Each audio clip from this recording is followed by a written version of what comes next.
Tonight we're going to be talking about your tax and legal tactics, how to slash your taxes and secure your fortress. Notice you're going to be filmed and stuff, so if you are in some sort of witness protection or something, maybe skedaddle because you're going to be on film here. What is GRID? GRID is a global real estate community built by investors for investors, and we try to make investing accessible through association. The quickest way from where you are to where you want to be is a relationship, right? Learn from someone. That really cuts the education time down. My name is Dan. I'm a realtor. That's how I make my money through my day job, is that I just represent people as their agent to buy, sell, and invest. I can help you grow your portfolio. Talk to me about it later. If you want to have a free consultation, I'd be happy to sit down and see how I might be able to help you. Dan is, I'm going to give you a quick plug. Dan is a master with a stinking spreadsheet of analyzing deals. So if you just even want a second set of eyes, you'd be like, yeah, I'm looking at this thing. Does it seem to make some sense? Mid-term, long-term, short-term, whatever it is. Probably, would you say the long-term spreadsheet is probably your most skilled spreadsheet? Or? Yeah, it's a pretty detailed spreadsheet for long-term, but it doesn't really, there's not a difference between that and short or mid, right? You just have to plug in the right number in the right spot. So anyway, I just want to plug, do you do a lot of deal analysis? So. Yeah, and this is my partner, Matt. Oh, look it, we've got new information here. Yeah, so Matt and his team has closed over $1 billion in real estate deals. Running a business is hard. He's trying to help you make your real estate business easier. So if you're ever considering becoming an agent or getting licensed, book a discovery call with Matt to see if it's a good fit to be on his team. Yeah, I had a great conversation with a gentleman today that we might be bringing into the fold. You just brought someone on. You're going to bring another one on already? I got to bring on 4, 5, 6 more, dude. All right, well. There's a lot of people that need to have a better way to I need a volunteer from the crowd. Someone, anybody, or I'm going to have to start picking you like this is third grade. What are they signing up for? All right, you're up. Stand up. Come on up to the front here. I'm Dan, by the way. This is Raj. I just met Raj. Hey, Raj. All right. Right in the middle, dude, apparently. For our volunteer, I just want you to give an elevator pitch to the group. Let them all know who you are, what it is you do, how you make money.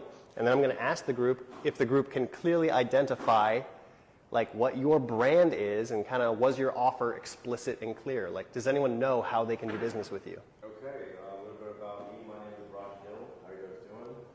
I've been in Virginia my entire life. Day job, I work in federal consulting on the tech side.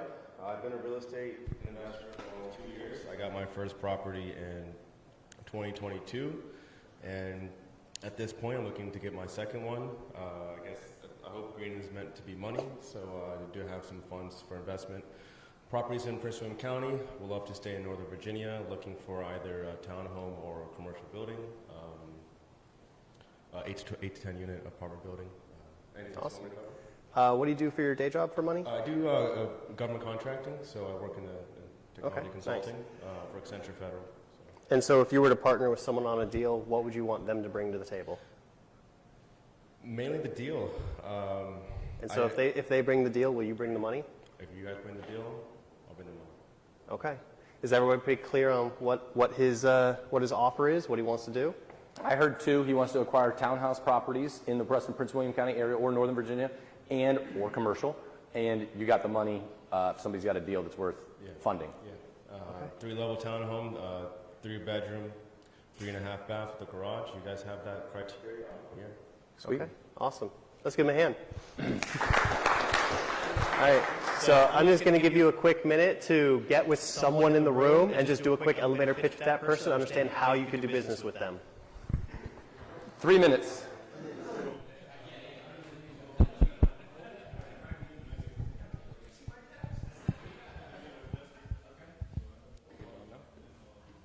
Might as well leave it on. I guess.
10-second warning, we're going to move on. 10, 9, 8, 7, 6, 5, 4, 3, 2, 1. All right. All right. If everybody could. All right, cool. You're gonna have plenty more time to network. I'm gonna try to run through this quick. Again, this is a visual representation of an easy way to find partnerships with people, right? And just because I use the word partnership doesn't mean that you actually need to make them a partner on the deal, right? If you're trying to find a deal provider, you could just choose to pay them a wholesaler fee rather than giving them an equity stake, for example, right? But it's important to understand when you're networking, how are you going to monetize this? And this is a really simple framework, right? What do you bring to the table? What do they bring to the table so that we can get a transaction going and get both of you to combine your efforts, right? Also, for those of you, when you do come back in the future, this is the color code system for your name tags. By the way, good job, Raj. You nailed it. All right, sweet. So we just did a breakout like this. We're going to skip that. Sponsors, he's not here tonight. This guy is, though. Let's get Coleman Bears. Come on up, dude. Come on up. It's right there underneath. All right, tell us your shtick. Great to see everybody. For those of you guys that don't know, my name is Coleman Bales. I'm a mortgage lender. I work with Dan and Matt and a lot of different agents on the Cosby Group, along with all kinds of agents around here. Licensed in Virginia, D.C., Maryland, West Virginia, and Tennessee. If anyone has needs out there, I do conventional FHA, VA loans, jumbo loans for primary residences, second homes, and investment properties. And additionally, if you're looking to buy like an LLC or something like that, we do for you if you already have your 10 conventional loans. For investment property, we can use DSCR loans as well. So that's pretty much that. And then, if you're an investor, you're looking for fix and flip, hard money loan kind of stuff, I've got one that I can refer you to. So. Can I ask one quick question? Sorry. Just that 10 Fannie Freddie loans, your primary residence counts as one? Yeah, so you can buy unlimited primary residences. Like if you're an investor, if you have 20 homes, they're not going to stop you from, getting another primary residence conventional loan. But if you are buying an investment property and you already have 10 conventional loans, like that's kind of maxed out for that day right now. So if I bought a house in 2013, it was a primary residence. I moved in 2016, I used another primary residence loan, and then I did it again in 2020. As I've kind of kept those trailing rental properties, those become part of the 10 when I buy a new primary residence. I can't say it was a primary when I bought it, so they don't count against it, correct? They are going to count against it as I move. Yeah, if you're going to move, even the primary residence you had in the past are no longer your primary residence. You're buying a new primary. Those are investment properties now. But again, that's not a problem because you can keep doing past 10 for primary residences. Right, but now I'm done. My wife is done letting me move. So if I do it going forward, those two prior primary residences now count towards the 10, correct? If they're investment properties now, right? Now they're investment property now, so they count against the 10. When I pay off one of them, I remove one of the 10. It's only 10 active loans. It's not 10 historical homes that have had loans, so to speak. Correct. You got it. Okay. All right, let's give him a hand. Awesome. Thank you. Thanks, guys. Not here tonight, not here tonight, not here tonight. Rule of thumb, though, we do have a ton of sponsors, so if you need something, a referral, we know someone who can help you out, okay? We have a referral raffle that we're going to be doing, but I'm not going to do it right now. I'm going to do it a little bit later on tonight, so I'm going to skip this for now. We're going to come back to it. Just so you know, it's the Bigger Pockets book on tax strategies that we're going to be giving away to one of you, all right? Also, we do have the pizza, so please eat the pizza so that I don't have to. I don't need the carbs. All right, and let's just dive in today. All right, tax and legal tactics. So important legal stuff, not a C.P.A., not any of that. Don't sue me, right? Do your own research, talk to your own professionals. This is just, I'm just a guy, we're all talking. If you want to get real advice, talk to Ryan. He's our guest speaker tonight.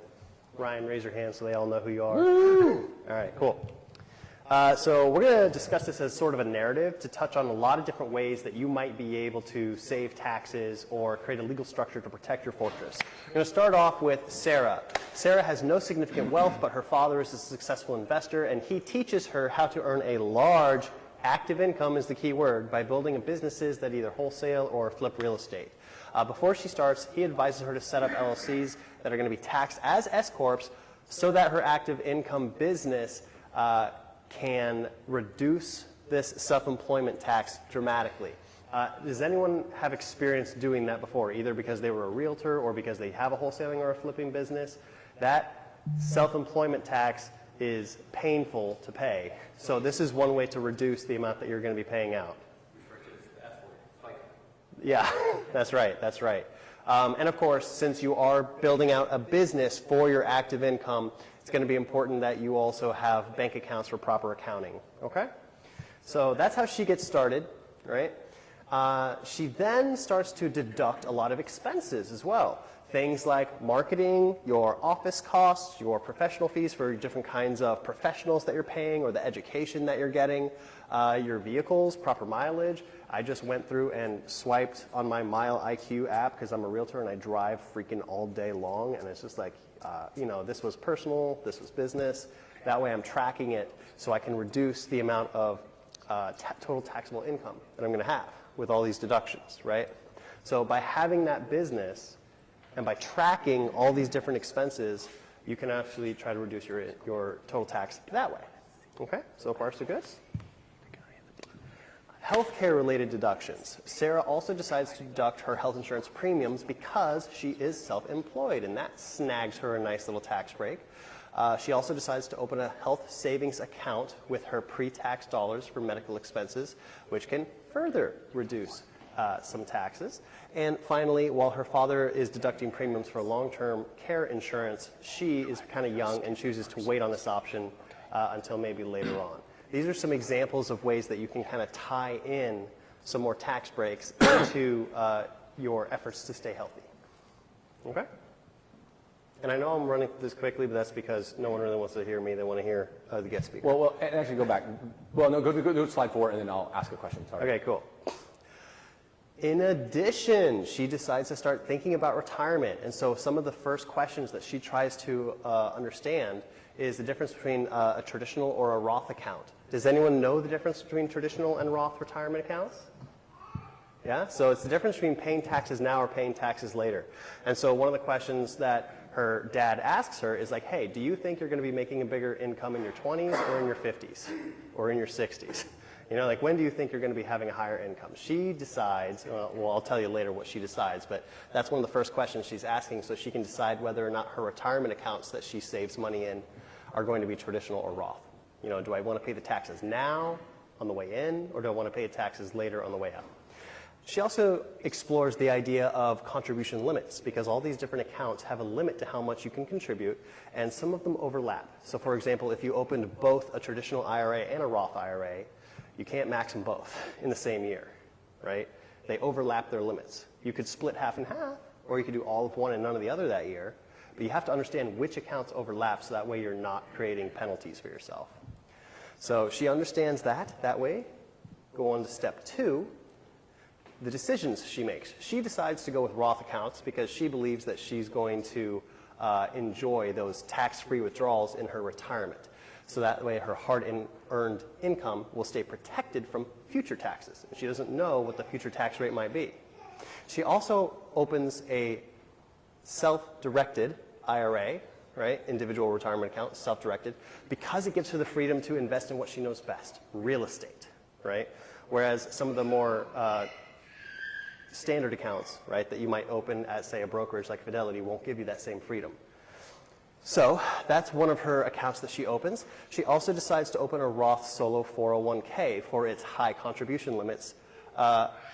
Because it's a 401k and not an IRA, they don't overlap, right? So she opens the 401k because it gives her a high contribution limit, so she can shield a lot of her income, and she opens the self-directed IRA because of the freedom it gives her, even though it's a lower limit. So she maxes this, and invests in different things with it. Does that make sense?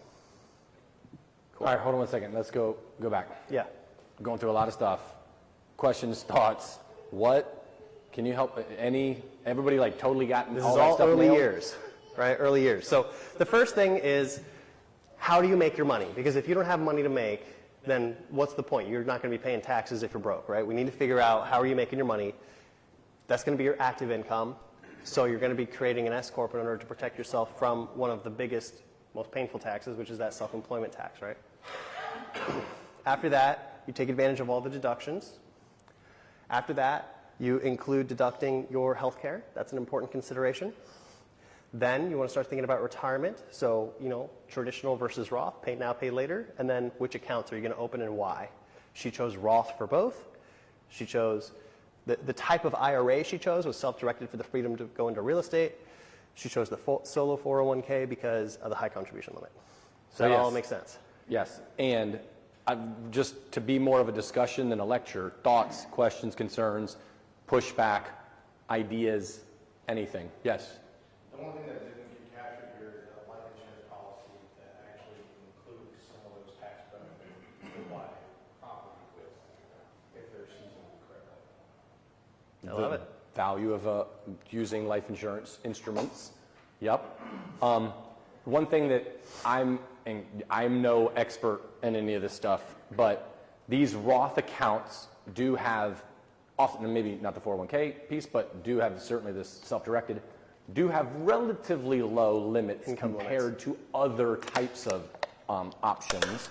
So therefore, they may grow a little bit slower with you only being able to contribute a certain maximum per year as compared to other types of things. If you have a large active income, there are some constraints to that. Correct me if I'm wrong, but can we do a backdoor Roth account where they can put it into a regular one and then convert it? You can't have an existing traditional IRA.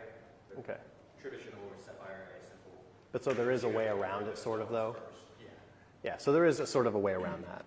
Okay, good. So yeah, you got to have a good guy in your corner to be able to help you navigate all the uniqueness of it. Yes, Tyrone. What is the difference from a SEP IRA?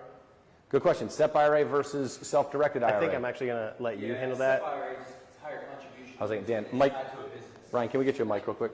Elise is going to start throwing it across the room. Because this one doesn't project to the room, but it does help us record your voice. Correct. An individual IRA is tied to you as an individual. A SEP is going to be associated with a business and has a higher contribution limit.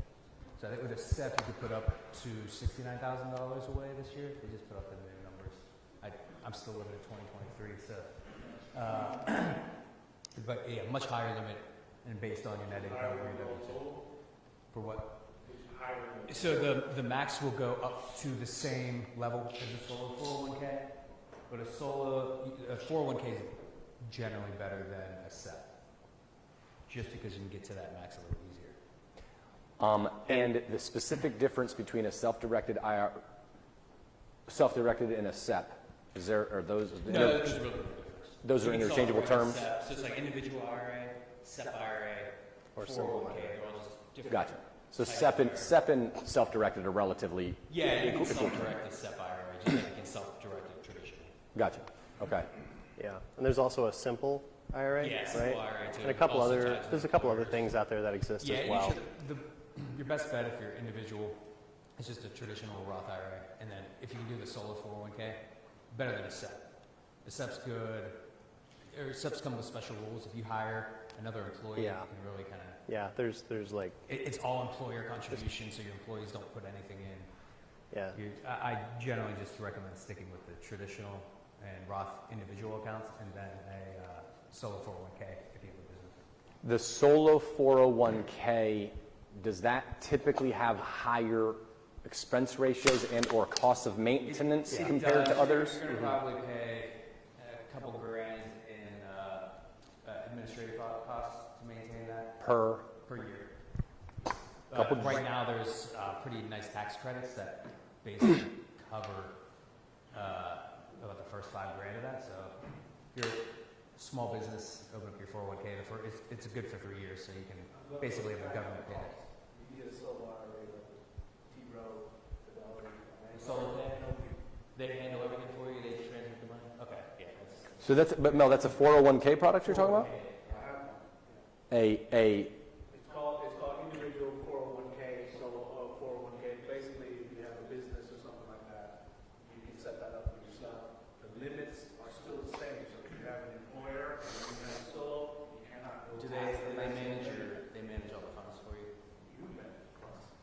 Self-directed? Okay. Self-directed. You can do all the mutual funds and everything under the umbrella of that investment. A self-directed solo 401k for business owners is what I heard through Vanguard and a couple others, where it's very little to no maintenance costs. You pay whatever the fund are, right? Gotcha, the expense ratios on the funds, period. There's no investment advisor charge investment higher investment fund. Right, But there's no administrative fees from because it's self-directed.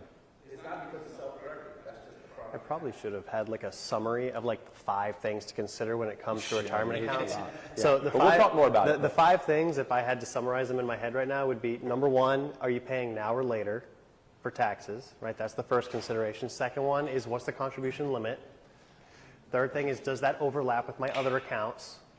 Fourth thing is, what can I invest in? What are the restrictions, right? Am I stuck to like financial products, or am I able to invest in like gold and real estate and stuff? And then the fifth thing to consider is the cost of ownership, right? The cost of maintenance. Yeah. Okay. Other questions on retirement before we move on to her growth years? This is all her just getting set up while she's earning a high income and building that active income. So after that, she goes into her growth years. Now she's starting to become more of an investor where she's going to buy and hold. She starts off, of course, with her primary. And of course, why not start off with a house hack? Gets a duplex, lives in one unit, rents out the other. She deducts the mortgage, interest, and the property taxes from her primary home. But in addition to that, because she is renting out a unit, she also chooses to deduct a portion of the utilities, repairs, maintenance, and depreciation that are related to the rental space. Does that track? Awesome. So that's a great start. In addition to that, though, she then begins building her portfolio. She decides that for her risk tolerance, she prefers to hold each individual property in an LLC. Some people prefer to hold multiple properties in each LLC because obviously the more LLCs you have, the more maintenance you have to pay attention to. But holding them in these LLCs allow her to protect her personal assets from potential liabilities. It also means that she's running a business with each of these rentals, and she is able to deduct things like the depreciation, mortgage interest, property taxes, operating expenses. All those go towards lowering her overall taxable income. And of course, you get favorable tax treatment because this rental income is going to qualify as a passive income as opposed to the active income that we were discussing before. These are separate businesses. In your mind, you should try to imagine like a trifecta where there's like on one side is all your active businesses. Think like flipping, wholesaling, stuff like that. The other category is going to be all your passive stuff, which could be like your lending, your rentals. And then third piece of the trifecta we're also going to talk about is your trust. But so she's building her portfolio. Now she's going to become sort of a secret agent because one of the ways to protect yourself is to be hard to find. So she names her properties, her LLCs, strategically to camouflage the assets against predation, right? Just make yourself a harder target. Doesn't mean that they can't ultimately find you if they're trying really hard, but the easier target you are, you know, the easier it's going to be to have people come find you. So you want to make it hard, so you camouflage with clever names that are not going to make it easy to find you, right? Like if I'm buying a house, I don't want to put it in Daniel Nice's name necessarily. And then when you're choosing a registered agent for your LLCs, you can use a professional registered agent whose job it is to fill that role for you. That way there's, again, one more step in between you and the person trying to find you. And of course, insurance is going to be important at this stage if we're talking about protecting yourself, so consider both liability and umbrella insurance overall to protect against these potential lawsuits and financial risks. Yeah? So there's a few parts of it. I know you want to hide your assets and protect yourself. Could you talk about that first point, why she would want to camouflage her assets against predation? So people, yeah, you can talk about that. Yeah, I mean, it's a litigious society. People will try to find you. They will try to figure out who's the owner of this property, who can I screw, how easy is it? And there are people who are professionals at this. It's kind of what they do in life is they run around screwing landlords. We've all met people like that. So one of the ways you protect yourself is just by making it that much harder because it's the same logic that they'll teach you in a self-defense class. If you hold yourself out as an easy target, you're more likely to be victimized. Could you give me an example of a tactic? Like you're saying that they want to look after landlord, believe landlords will take advantage of it. Give me an example of a scenario. It's just the naming of it, right? Don't put it in your name. Make the LLC. So. I'll give you one. You've got a long-term rental property on the market for placing a tenant. And they pretend like they're a tenant. that are looking out, and they are looking for you to do and or say something and or scouring your ad to see if you're violating, say, fair housing laws, where they would say, hey, the reason why they didn't accept my application is because they are prejudiced against whatever protected class, doesn't really matter, and then they say, I'm going to take you to law, I'm going to take you to court, unless you pay me, I'll settle for $30,000. But if you don't, I've got this documentation, this, I recorded our text message exchange, and you were biased against me because I've got young kids, whatever it might be. And so they can try to manufacture ways that they could potentially have viable, a potentially compelling lawsuit. That's great. Thank you. That makes Yep. pieces together for me. Yep. Good teamwork. All right. Other thoughts on this? Yeah. Do you guys recommend any particular state to form an LLC for anonymity, like Wyoming or something? All of mine are Virginia LLCs. I had my estate planning attorney help me kind of, go through it. The Delaware thing is not something that they were like, I don't think you're really going to be getting any particular benefit. Plus, I think if it's in the state that you're in, it does make some of the management of those LLCs a little bit easier. So unless you're doing something really dynamic, probably the state that you're in, I think, is kind of what I've been advised. Yeah, what I've been told is just the state that the asset is in. Have it be native to where the actual business is taking place. You can create more convoluted structures where you have like LLCs inside of LLCs, and those are inside of trusts. It just depends on how risk averse you are, what are you trying to protect, and how much are you willing to pay for that premium. Yeah. There's just some camouflaging the assets. Like you could probably just, like Virginia LLC, you just look up the owner of the LLC, right? Well, hence the registered agent. You don't look up the owner, you look up the registered agent. Okay. Right? Is that why I get shitload of calls because I'm the registration for my own business? Yep.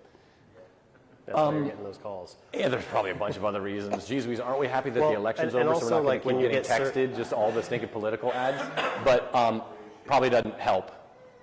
Yeah, and if you're getting served a lawsuit, that's who they serve it to, right? The registered agent? Yeah.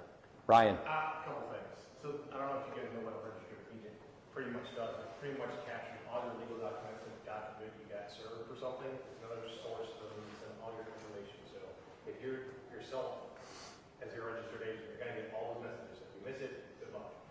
You just got to make sure you have to track all of it. Secondly, your comment about being kind of buried into the LLCs, you can do that. Because I consider doing it myself, but there's another layer kind of how dynamic and how expensive you want to get in terms of burying yourself into anonymity.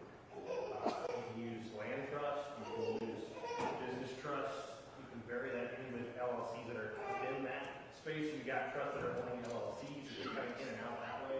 Like you bury that into life insurance policies and all these different things you start burying in there. And depending on where you are, these guys have also said holding an asset in the state. These LLCs are driven by states. So a lot of times there's certain rules and protections you have by having an LLC in the state themselves. So there is advantages of that in terms of the asset itself, but who holds the LLC might be a different LLC or a trust. So that way you kind of get that where you're buried in. You get legal protections, but also there's some tax benefits depending on how you structure it. And that's a whole game in itself. Better late than never. Perfect timing. So, Nailed it. So without repeating all that, there is a lot of layers there you can pull back to protect yourself from a legal standpoint, but also from a tax standpoint, burying yourself into trusts and health insurance, the life insurance policies, you're talking LLCs, you can bury all those different things. And it's not hard necessarily, but it's definitely a little more complex for you if you guys are just starting out. You want LLC, get yourself started, foundations, and then start learning those skills and knowing that it's out there, so you can start diving into it as you scale up and you get more pronounced. I'm sure that's going to be the next slide or two as they kind of continue to grow, but that's as you get more experience in the space. Well, we can certainly find out. Am I good to hit the next slide? Cool. So still in the growth years, it's also time for her to begin diversifying her investments. She takes a look at her self-directed IRA and decides that she wants to try lending. So she partners with some local flippers and other investors and decides to lend money to them to earn interest and points through her self-directed IRA. That interest income from the loans are going to be growing tax-free in her Roth self-directed IRA, and over time she continues to lend through that to build an alternative stream of passive income, which also has the side benefit of giving her a lot of new relationships with other investors, which, as anyone in this room I'm sure can attest, the biggest jumps you tend to have in your life is not a new house, it's a new relationship that can open more doors for you. Literally. All right. Progressing into the later years, she decides that she's going to shift focus and rebalance her portfolio. After a few years of impressive growth, Sarah reassesses her investment strategy, and recognizing an optimal time to sell her properties in these appreciating markets, she decides to use both of these tools to harvest her gains and redeploy them in another market. She uses a 1031 exchange in order to defer the capital gains taxes and reinvest her equity out of a lower performing cash flow market and into a higher performing cash flow market, because as we all know, some markets tend more towards appreciation, others tend more towards cash flow, and she's deciding to rebalance her portfolio to have less in the appreciation markets and more in the cash flow markets. So she uses that 1031 exchange for the purpose of deferring those capital gains and also deferring the depreciation recapture, right? Also, she uses the 121 exclusion on her primary residence. That way she is able to shield herself from a significant tax hit that would have happened had she sold. What is it, $250 for single and $500 for married? Let's say she's married, so she's able to shield $500,000 worth of capital gains that she otherwise would have had to pay when she sells her home. And then she uses that money to reinvest all those gains into a much larger home for her growing family. Oh, perfect, growing family. I said she was married, there we go. All right, so this is two more examples of ways to avoid taxes when working with real estate. So, talking about that family, let's consider the kids. There's a bunch of different things that you can do related to your kids. The first thing is you can create accounts for minors, such as the Coverdell ESA or the 529 plan. These are tax-free growth for educational expenses. Coverdell accounts can be used for K through 12 and higher education, while the 529s mainly focus on the college savings. You can also open custodial accounts for your kids, such as the UGMA or the UTMA. These accounts let adults gift assets to minors taxed at the child's lower tax rate. The UGMA accounts can hold cash and securities, while the UTMA accounts can hold any type of asset. Furthermore, she's able to open IRAs, or in this case, a Roth IRA for her minor. Once the child is old enough, skipping down to number 5, you can actually pay your minors to work in your family business as long as they are legitimately doing work, right? That way they can also take some of the money that they are earning to add into their IRA, whereas the parent can also, where is it? Help me out here. Does the parents, when they're putting money in the kids' IRA, they're able to do that or no? Yeah, it has to be earned income. So if you're Okay, so only through this way. yeah. Gotcha. So 3 and 5 go together. I should have put them together then. Yeah. And they can also create a health savings account. Same question. Can parents can contribute to that? To an HSA for the kids? You will generally think it be on the parents' coverage. So Yeah. they're Doesn't make sense. Yeah. Okay. Well, it's one of the things that I saw pop up. So, all right. Thoughts on this? Cool. Sarah's legacy. We're entering into the golden years now, right? 10 plus years into all this, and she's already setting herself up to retire. Sarah establishes a revocable living trust so that way she can bypass probate and ensure a smooth private asset transfer from her estate to her heirs and try to reduce the costs in doing so. This trust will simplify the tax management for her heirs by maintaining a stepped-up basis, minimizing the capital gains on inherited properties, and she integrates life insurance at this step, where she is going to be putting her life insurance into an irrevocable life insurance trust to ensure the death benefit is excluded from her taxable estate. I mean, at this point, I'm just reading the slide. The point is, once you have your passive and active income pieces of your life figured out, that next step that you really want to be putting together is figuring out, you've spent a lifetime building something. Is it all going to fall apart when you pass away, or are you going to have something to give to the next generation, right? Are you going to create this trust that not only can help with some of that asset protection elements, but it also gets some of the government's grubby fingers a little bit more out of your business when it's time to pass that down to your kids. And you can even exercise an element of dead hand control, as it's sometimes called, over how they access those and when, right? Like my boy over there, well, I got to figure out what I'm going to pass down to him and when.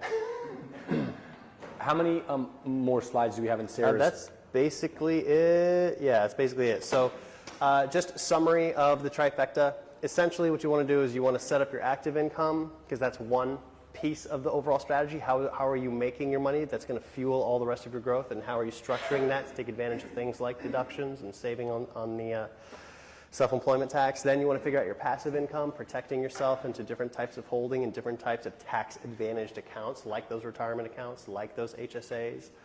And then finally, you want to wrap it up with some estate planning and life insurance. And yes, sir. I'm assuming it's the active income, passive income, keep them separate. Yep. Separate businesses. They both funnel into your trust, though. Yep. Eventually, you should control everything and own nothing. So one thing I just want to mention, and having gone through a lot of this stuff recently myself, is I do kind of believe that there is an importance and even maybe a beauty in simplifying things, right? We went through a bunch of stuff here, actually enough stuff to cause paralysis, in my opinion. Because you look at it and you're like, dude, I don't even know what that, like how many things do I have to kind of master? And granted, you can always hire an outside professional who is going to take that over, explain what you need to understand in bite-sized chunks so that you can start making forward momentum. But I would just encourage anybody to say, look, I don't need to understand everything. I kind of need to understand what's the next thing that I need to just put into place. Understand that, and that does require to some degree understanding probably some context around that. But understanding that, taking that next step because you get it enough to take action, get that into place, learn a little bit more, expand, kind of like you were saying, Ryan, there's a lot that you can do. But I've found when first being introduced to all of the potential strategies and options and tools and so on and so forth, that if I can't kind of keep it simple and straightforward, for me, I just end up delaying stuff, which doesn't help anybody to kind of get where they want to get, if that makes sense. So, awesome. Sorry. I was just going to say, we're going to take like a 5-minute, just chill, eat some more pizza, please, so I don't have to. Talk. A few more people came in, introduce yourself to them, and then we're going to bring up our guest speaker. Okay? Perfect. 5 minutes.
we have one?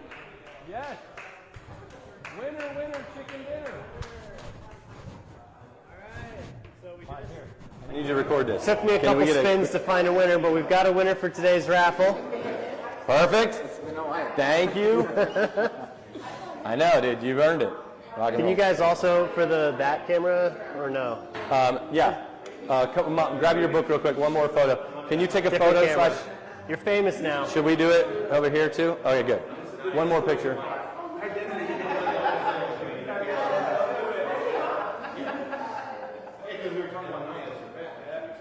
It's not flashing. All by the way. right, let's welcome up to the There you go. stage our guest speaker for the day, Ryan. Woo!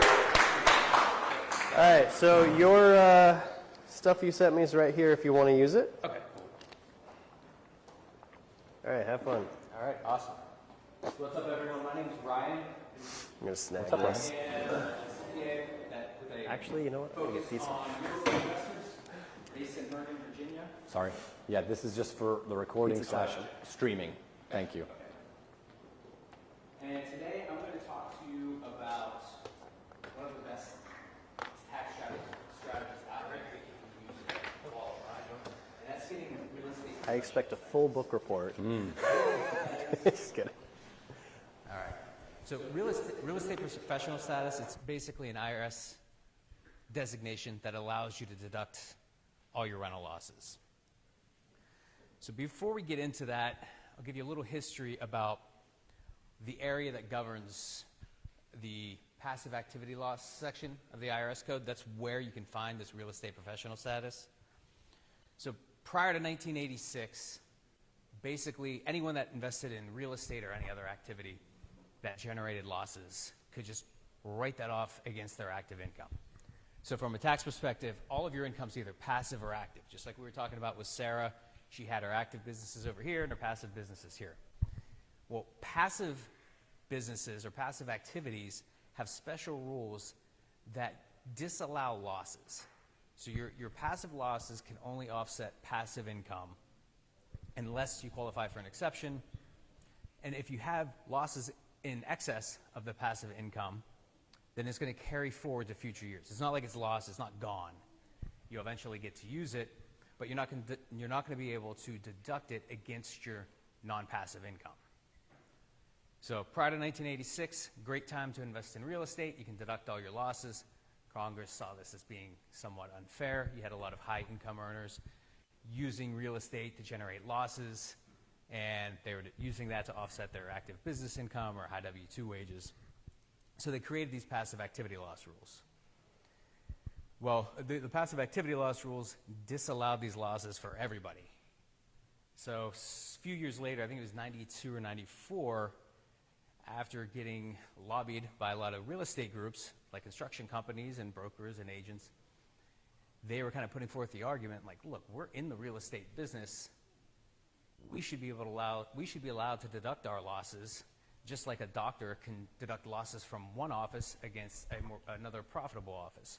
So they created these real estate professional status that kind of gives a workaround, which changes your default passive classification for your rentals to non-passive. So by default, all of your rentals are considered passive, whether you're actually materially participating in them or not. So you have passive activities are basically any business that you do not materially participate in, and then rental activities, whether you materially participate or not. So it's a little bit more strict when it comes to rental properties. So real estate professional status, all it is an exception to the rule that classifies your rentals as default passive. So there's three ways you can deduct your rental losses. One, qualify as a real estate professional. Two, dispose of the property. If you sell it and you have suspended losses, they become released at the time you sell the property. Or three, if you have active participation and your income is less than $100,000, there's a special allowance of $25,000 that can be used to offset your active income. But today we're going to focus on number one, which is real estate professional status. So can I just repeat back what I think I heard? Yes, absolutely. And feel So- free to ask questions, anyone. So the current law tax law states that you cannot use passive income, and let's use as an example, a long-term rental property loss against your W-2 income. Those are separate categories. Currently, the default is you can only use passive income losses against passive income. Yeah, passive losses against passive income, active losses against active income, et cetera, but there's a barrier built up between the two of them. Yeah, exactly. The way through that barrier is the three things that you just showed. One is the real estate active, REPS, real estate professional status. real estate professional status, and then the other two. Can you the second bubble? Sell your property, so dispose of it. So if you sell Got your it. property, all of any losses associated with it can be used to offset your The income of selling it. Yep. Got it. And then not make too much money. Yada yada. Okay. Yeah, So exactly. good. Thank you. Now, to qualify as a real estate professional, there's two tests you need to pass. First one, more than 50% of your time needs to be in real property trades or businesses. So this alone basically rules out real estate professional status if you have a full-time W-2 job. If you work 2,000 hours a year doing whatever, you work in banking, you would need 2,001 hours in your real property trades or businesses to pass this test. There are hundreds of court cases out there on this, and full-time W-2s always lose. There was one that just came out last month.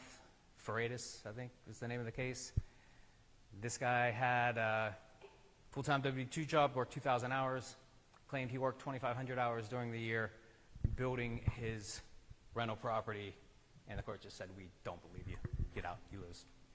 So it's not going to happen if you have a full-time W-2 job. Second test is at least 750 hours. So maybe you don't have another job. All you do is manage your real estate. Easy to pass this test. In addition, you have to show at least 750 hours during the year on your rental properties. Then you can qualify as a real estate professional. Just curious, do you happen to know what 750 is divided by 50 weeks? It's 15, 15-ish? I think. Yeah. Okay, 15 hours a week, kind of. Yep. And these are material participation hours, so we'll talk about what that means in another slide or two. But you actually need to be doing work in the business or on your properties if that's what you're going for. If you're filing a joint return, one spouse has to pass both tests. So you can't combine your time with your spouse. Here we'll talk a bit about what hours count. Assuming that one spouse has got, you can't, not just combine hours, but one can't be doing 750 and the other. Yeah, correct. One spouse has to pass both. Both. Yep. Cumulative. Yeah, okay. Yeah, I mean, if both of them do, I guess you could. There's nothing that says you can't have two real estate professionals. But so the hours that count, they have to have an actual impact on the operations of your business. So you need to be doing something, performing services. So things like education and research hours, that stuff's not going to count as hours that would go towards your real estate professional status. Travel time also not going to count. So you want to make sure you're getting that 50% of your time and the 750 hours with work that actually has an impact on your business. So those two tests both reference real property trades or businesses. So here's a list that they give us in the Internal Revenue Code. You have development and redevelopment, construction and reconstruction, acquisition, conversion, rental, brokerage, leasing, management, and operation. Brokerage, if you're a real estate agent, that's the real property trade or business you can qualify under. It does not apply to mortgage brokers. So it's specific to real estate brokerage, but it does apply to sales agents too. You don't have to have a broker's license. You can have a sales license and qualify. Now, let's say, congratulations, you qualify as a real estate professional. Does that mean I automatically get to deduct my losses? And the answer would be no. Qualifying as a real estate professional just gets you out of that default passive bucket for your rental properties. You still have to materially participate in those rentals to deduct the losses, because now once you get out of that default passive bucket, your rental properties are looked at just like it's another business. So you still have to show material participation in your rentals to deduct the losses. So technically, you can say there's 3 tests. 50% of your time, 750 hours, and then materially participate in your rentals. Now, if you're getting to real estate professional status by managing your rental properties, this last part's not going to be very difficult to do. And we'll see why in a minute, because the hours are lower than the 750.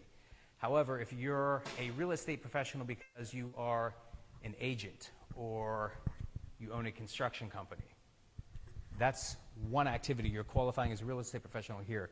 Your material participation time needs to occur on your rental properties that you're trying to deduct the losses from. So they're 2 separate things, potentially. Oh, this is the material participation? Yeah. Yep, exactly. The material participation doesn't have to be 750 hours. It just has to be material participation. Yeah, exactly. So material participation is basically, it's considered any regular, continuous, and substantial participation in an activity. Participation means is work done by an owner of an activity. So you have to be an owner to get any of this. If you don't own the property, you're not going to deduct the losses anyway. But there's 7 tests in the regulations to qualify as materially participating. First 3 are the most common for real estate. So you have participation of more than 500 hours during the year, so less than 750. Your time is substantially all of the time, which basically, in an IRS audit, that means everything. You do everything. If they see someone else's time, they're going to try to throw that out, and you're likely going to have to fight it in tax court to get them to actually define the word substantially, because it means different things in different places of the IRS code. But if you're doing everything, there's not an hours requirement. You do everything yourself and pass tests too. So that's an important detail. Hypothetically, you've got 5 long-term rentals, and they might not really take 500 hours, but you don't have a management company, and when there's a leaky faucet, you're the one calling the plumber to get over there. But hypothetically, in an annual year, it's only going to take you 75 hours for the year. You're good, as long as you're not having somebody else manage those properties? Well, it's anything related to the property. So when you call the contractor, his work can take you out of this one. So the test 3 is what most people go for if they're not going for the 500 hours, and that's 100 hours and more than anyone else. So you hit this 100-hour threshold. Now you call a repairman, you've got someone that comes over and occasionally does stuff, maybe you have a turnover and you want someone else to paint. Those sorts of things aren't going to jeopardize your material participation as long as you have 100 hours and you're doing more than them. Now, if you get the 500 hours, it doesn't matter what anyone else says. You get a property manager, whatever you want. With a property manager, it's going to be really difficult to pass test 3 as well, because you will have to prove the amount of time they spent. So if you're going to ask your property managers for timesheets, that might work, but generally you're going to have a really hard time getting past that test 3. Is meet one of these 7? Anyone. Or any one? Yep. Any one, okay. So then the next 4, so there is significant participation activities, which I'm not even going to go into because no one uses that. It's basically, you have 100 hours, you can't pass any other test, but you have to have a minimum of 100 hours in an activity and combine all those activities together, and then you get the 500 hours. It doesn't even make sense for real estate professionals, and we'll see why on the next slide, I think. Material participation in any 5 of the last 10 tax years. If you meet that, if you've already shown material participation for 5 years, then you're by default considered to materially participate in the current year, as long as in the 10 years look back you have 5 years in there. So maybe some years you're really active in the business and some things change a little bit, you can pass that way. Test 6 is material participation in personal service activities. That's things like health, consulting, legal work, accounting. Doesn't apply to real estate at all, because these tests are used for any business. Material participation applies to any passive activity, not just rentals. And then the last one, participating 100 hours and based on all the facts and circumstances, which is code for the IRS can disallow for whatever reason they want, that's the hardest one to pass. So you're almost always seeing 1, 2, or 3. Any questions about material participation? Yeah. Can you pass it like this? Yeah, yeah. Yeah, the question is mainly like for any of these. Let's say my wife will be the one, because I'm a W-2. Okay. So let's say my wife will have to find one of these proofs. Yes. Do we need to document that? Yeah, it's not required in the regulations to keep a timeline. Every single audit I've seen for real estate professional status, short-term rentals, the first thing they ask for is a time log.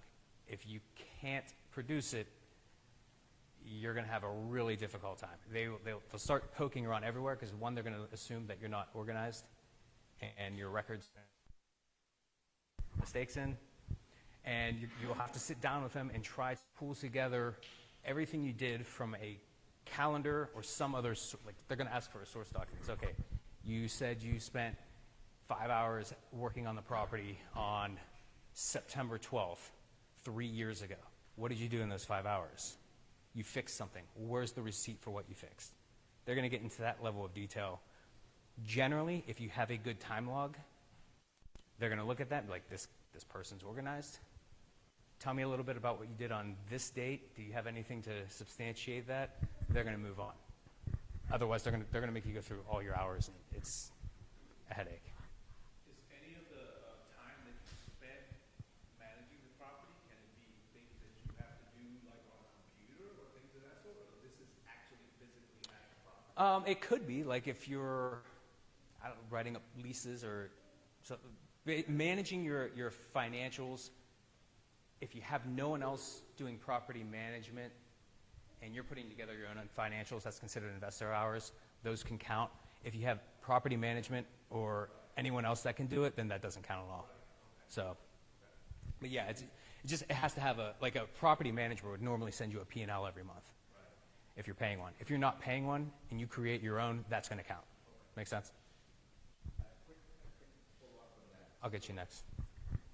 So if we qualify, can we add an expense as a salary for her for property management? You could.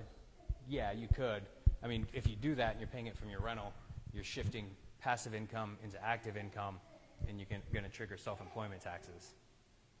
So generally not one. There's some cases where you might want to do that. Maybe you want to put that income into a retirement plan. So now you're creating earned income. For material participation too, in this case, you can combine time with your spouse. So you're saying your spouse is going to qualify as a real estate professional and try to get all this done. If you need to go in and help on the rentals, your time counts too for this part, just not the 2 tests for real estate professional. For somebody, So I want to actually ask you something personal for me. A 750, not an issue. I run a real estate sales team. I spend way over that every year. That's fine. 50%. What was the second one? 50%. Greater than 50% of your time. So if you have other businesses. Oh yeah. So I have no other business, so that's easy.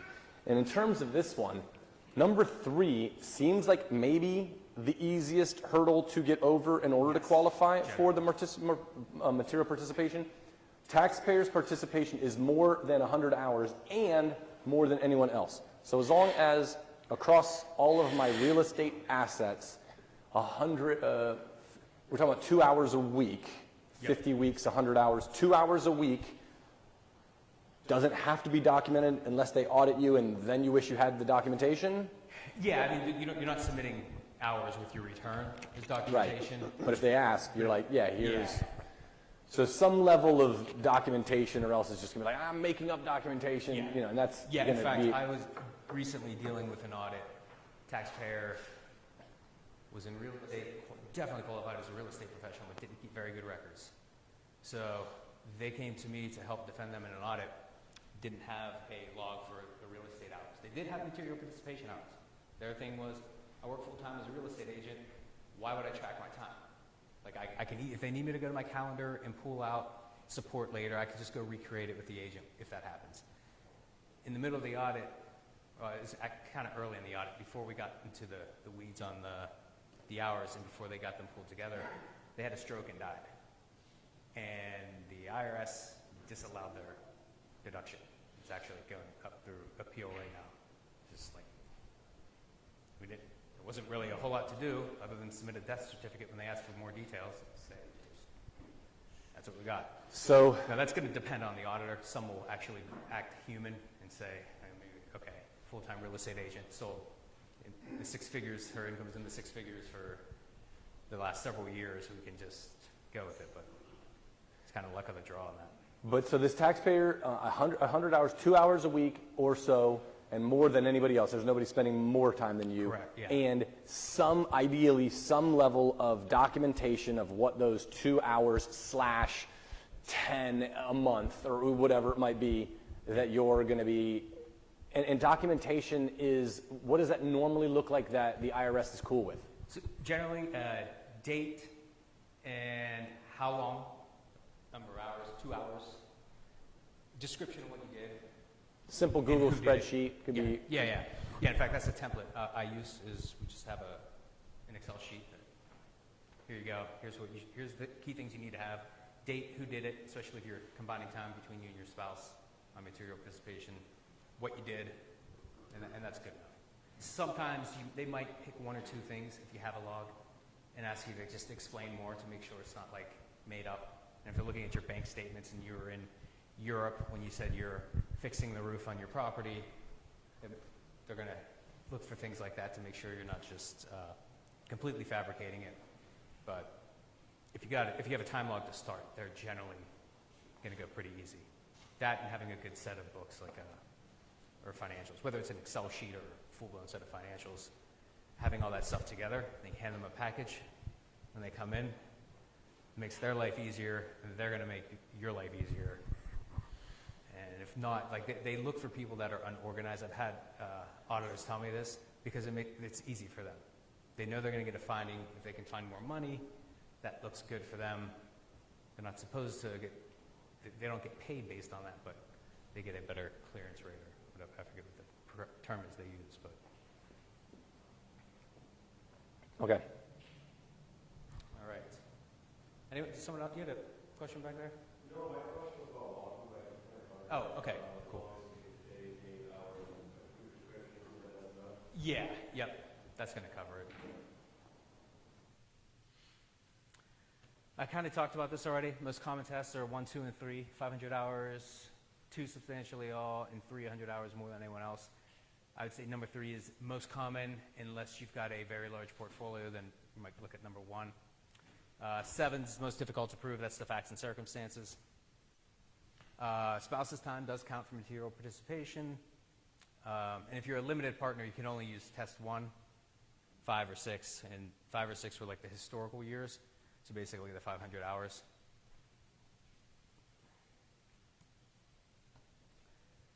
So by default, the IRS looks at every single rental property as a separate activity. So when you need to show material participation, they expect you to pass one of those tests on every single property unless you make an election to group all your properties together.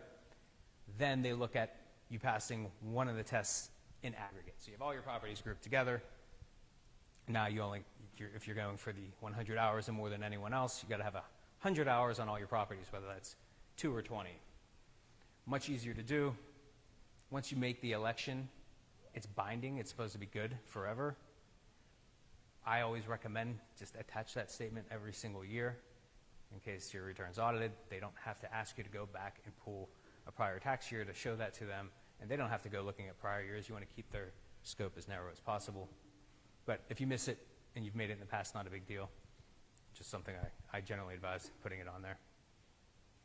That's interesting. Yeah, it's not. They're looking at per property. Yeah. That's ridiculous. Yeah, exactly. But so you've got to group them in order to avoid that being the lens through which they're looking at this material participation. Yeah, exactly. So this only applies to the material participation, and it's only available for real estate professionals. There's ways to group other business activities together, but this particular election that we're talking about here is specific to real estate professionals. It allows you to look at all of your rental activities as one. Is there any reason that you say it's binding? It's kind of it's whatever. Is there any reason not to do this? What's the downside to this election? Well, once your properties are grouped together, they remain grouped together in the future. So there could be some downside if you're selling in the future, and let's say you've grouped them together. Everything's in this one nice group. You're no longer a real estate professional, and now you've got suspended passive losses out there, and you sell a property. Now you haven't disposed of the whole activity to release all those losses. You could still use your passive losses to absorb gains from that sale, but they're not going to release all of them. Go back to second grade, third grade level. Say that same thing, but so in a way. When your And properties give are me all, like an example. Like Bob goes and he owns 10 properties. Can you do it like that so I can kind of understand the yeah. So downside? let's say Bob owns 10 properties and used to qualify as a real estate professional, grouped them together, deducted all his losses for a while, stopped, no longer qualifies, and he's been accumulating passive losses. And all 10 properties have a $10,000 suspended passive loss.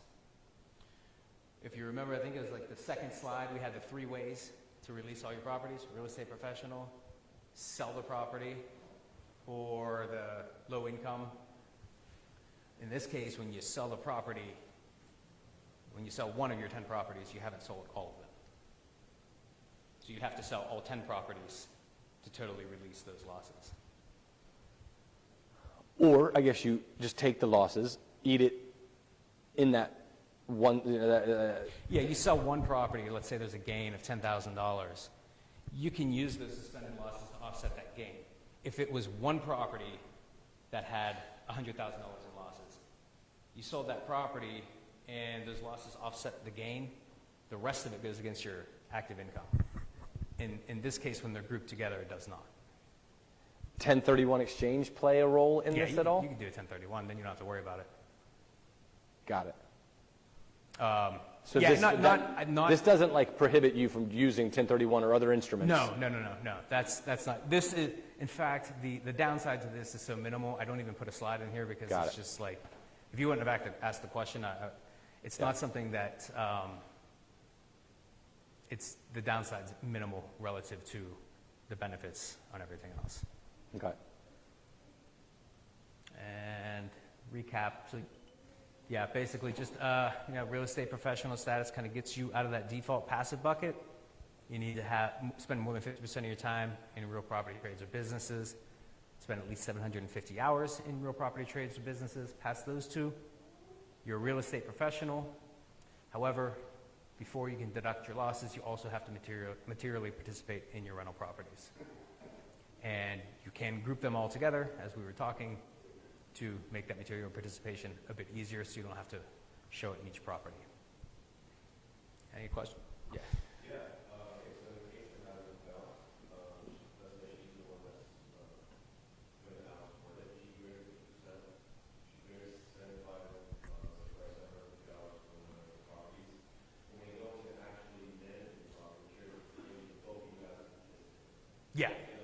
Yeah, exactly. So first two tests, 50% to 750.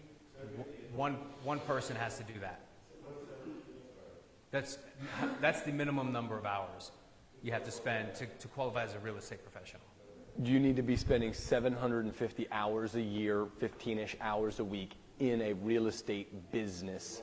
One of those things, correct. And you can't have a W-2.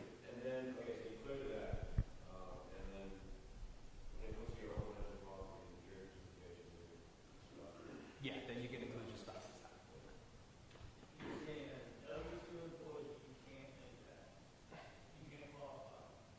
No, not for the first one. Now, if you're married and your spouse isn't, it's full time. If you're part time and you spend, you're working 10, 20 hours a week and then spending the rest of your time on your real estate, then it's possible.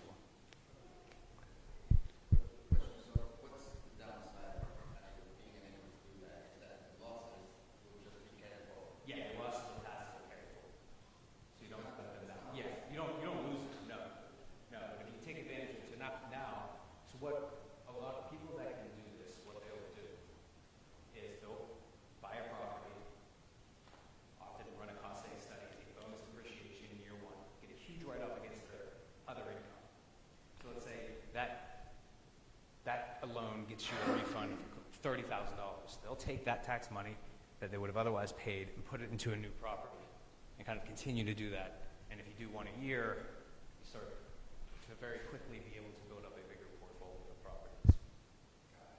Is bonus of depreciation allowed for property? When you have a SEG study done, you can bonus depreciate a portion of the property. So if you buy, let's say you buy a building that's cost $1 million, around 25–30% of that is going to be allocated to 5 and 15-year property that's eligible for bonus depreciation. So you take the write-off on that portion. The remainder is going to be 27.5 or 39 years, depending whether it's residential or commercial.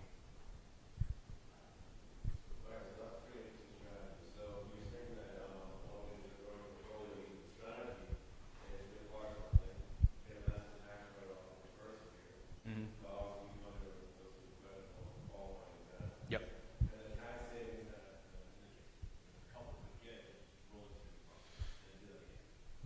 Yeah, exactly. Like Dan talked about at the beginning, the active income that's coming in, ideally not from a full-time W-2, in order to say, hey, I would normally have to pay $30,000 in taxes, but I'm able to take this deduction through a rapid depreciation, i.e. cost segregation analysis on a property. So now I can write off a big amount. So instead of me earning 150, 250, whatever it is that I actually earned, not full-time W-2, but in some other business that would still let you qualify for this, or you and your husband, your spouse are kind of like, oh, he's got the $300,000 a year job, and she's the one that's kind of qualifying for this as a real estate professional. Then that $300,000 you're going to be paying, what up, 6, 7, 60, 70, 80, et cetera.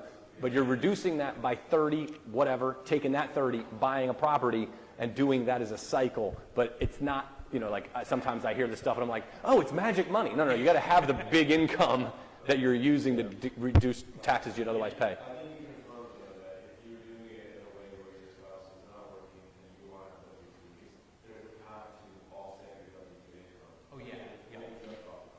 Yeah, and usually when you're talking like large enough numbers to get enough money to go buy a new property, that's what it's. You have one spouse that's high income W-2, and then the other spouse is managing all the properties or doing something that qualifies, either self-employed, a real property business, a real estate agent, whatever. They qualify for this, get that big write-off, which gets them a nice refund. Very cool. Keep going forward. If your rental properties just show moderate rental income, right? Like, your real P&L you're making from, say, just a cash flow portion of it, obviously not deduction in mortgage, not reduction in mortgage or appreciation in the thing, but you've got like $10,000 a year or less in income from that, you can just pay the taxes on that income in a way that you're not necessarily even leveraging this, potentially avoid a big concern of audit because you're not making these kind of like radical reductions, taking these big deductions. Correct, or is there something? No, that's right. If it needs to make sense financially, like because like you said, you're adding a larger audit risk by using any tax strategy. Whenever you have a big write-off, it doesn't matter whether it's real estate professional status or short-term rental loophole, or you buy a new vehicle and depreciate it. Any big write-offs, you're going to get a little more attention from the IRS. They have these codes, I think they call it DCN. That might not be the right code. All the different things on your tax return, they get a ranking. And the more high rankings you get, much higher your likelihood of audits. So one's income, whether you have a business, real estate, any larger write-off or loss. They all have a little weighting. Any one on their own may not trigger an audit. But then on the flip side of that, if you're entitled to it, do it. Oh yeah. Thanks. If you're entitled to it, you should do it, but you make sure you've got all your documentation. Because then an audit's not really, it's a pain in the ass because you have this annoying person asking you for all this stuff that, like, just leave me alone, I want to get on with my life, I did it right, I know I did, just go away. So you have that part, and it's a bit of a time suck. But if you've got all your stuff together, they can't just come in and start making things up. You'll be okay. Yeah, go ahead.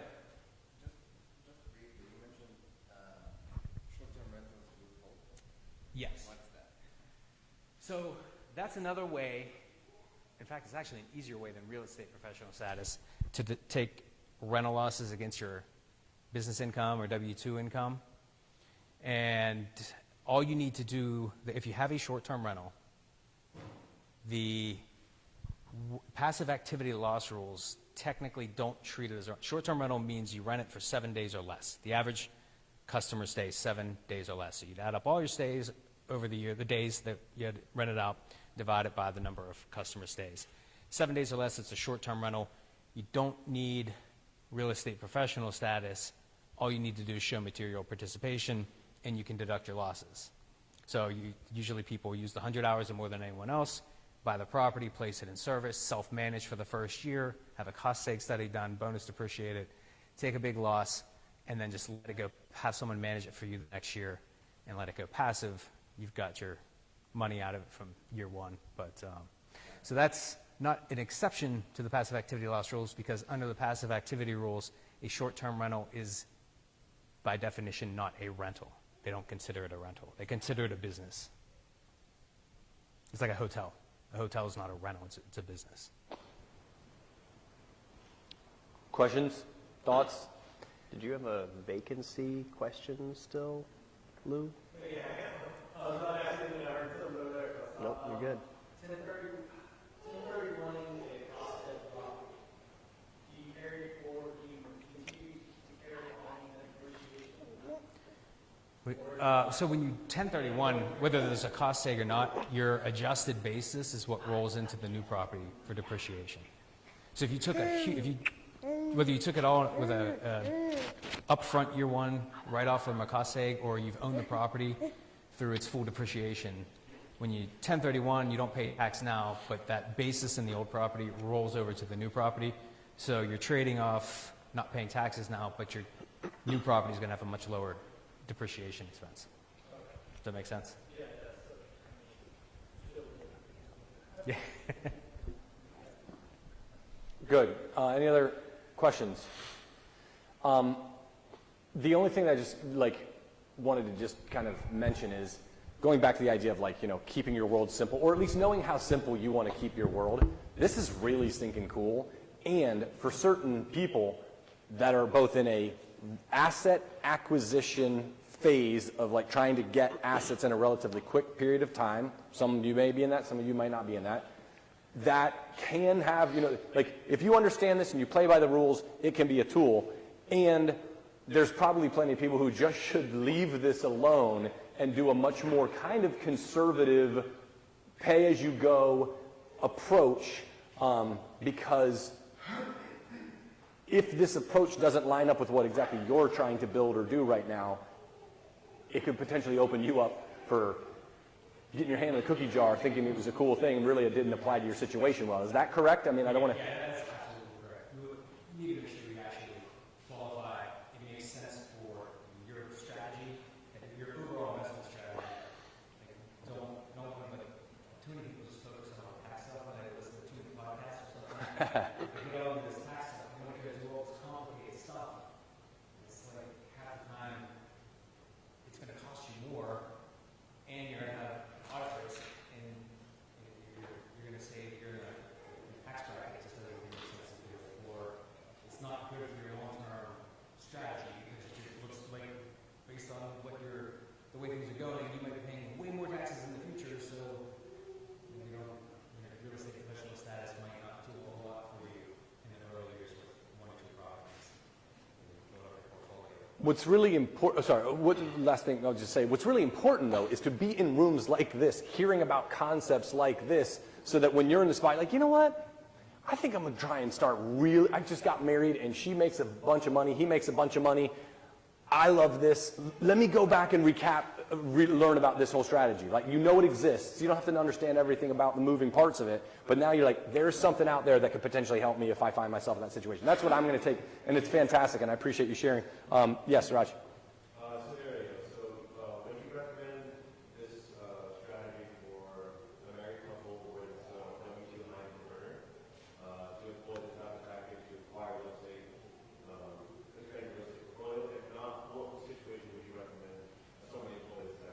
that's just it. If you're in like acquisition mode, or you're trying to build up your portfolio and you can qualify, that's when it makes sense.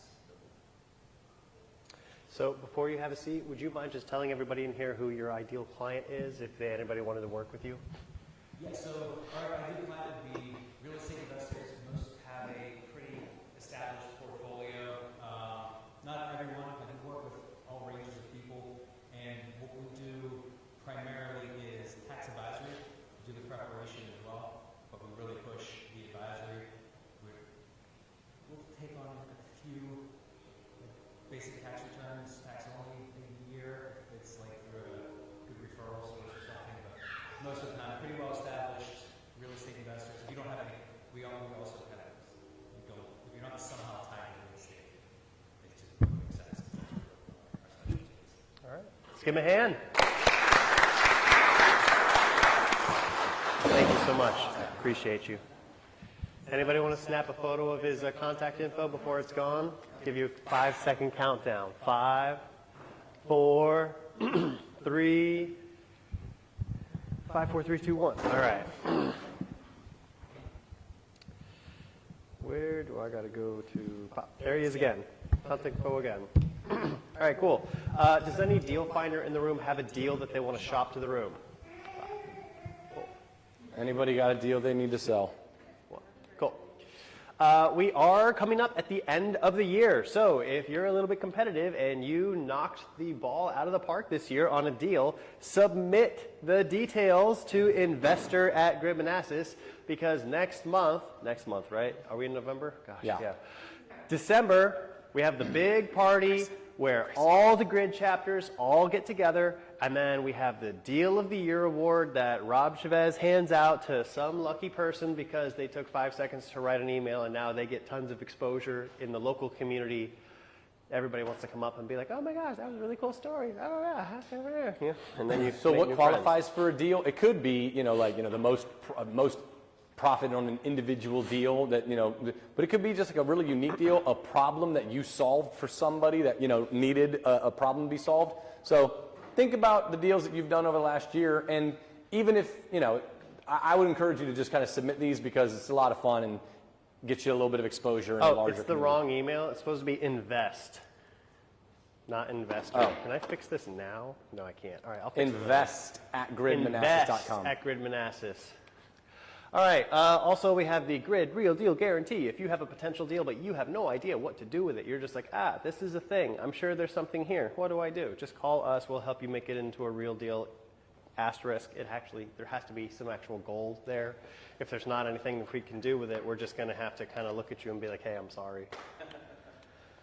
Next steps, follow us, social media, write us a nice review. It would be nice. I'd appreciate it. That actually would be a great, on the meetup.com site, if you guys wouldn't mind. Yeah. I mean, especially with the great value that Ryan brought tonight. I mean, we should all get Yeah, and I bought you Nice. pizza. Come on, guys. Yeah, dude. Is my pizza not worth a review? All right, I'm going to turn on the music to indicate that we are now entering the networking portion. If you're not out of here by 8, they're going to get mad at me and send me a strongly worded letter. So please, I do not want the city of Manassas to be mad at me. They've been very nice offering us this very nice space. So have fun, network, make some money, do some deals, and be out of here in the next 25 minutes.